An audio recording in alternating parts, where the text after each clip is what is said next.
मु बारंग पाखे देउली गाँ को जड़े डाकी जाइथिली। सत कथा कहूँ ताकर मुख्य हूँ चाष।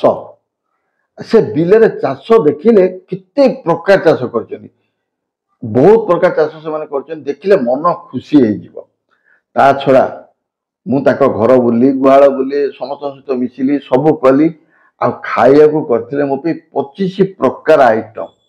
ता छड़ा फेरिला बेलू मते काकेरा छणा काकेरा जोटा कि मोर अति प्रिय देइथिले, मंडा पिठा देइथिले, चकुली पिठा मध्य देइथिले।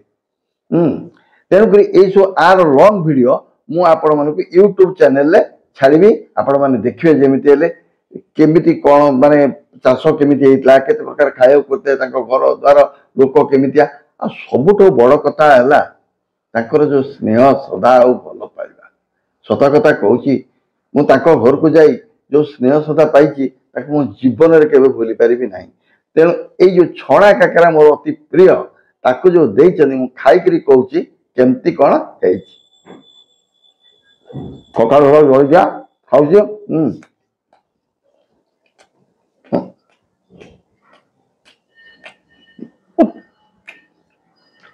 बहुत बढ़िया है पिठा। किंतु पिठा तो बहुत बढ़िया है, पिठा आगे ताको स्नेह श्रद्धा भल पाइबा ओ ओ फर्स्ट क्लास फर्स्ट क्लास। यार लॉन्ग वीडियोटी आपण माने निश्चित मो यूट्यूब वीडियो रे देखिबे आ जानि परिबे सत मिछ।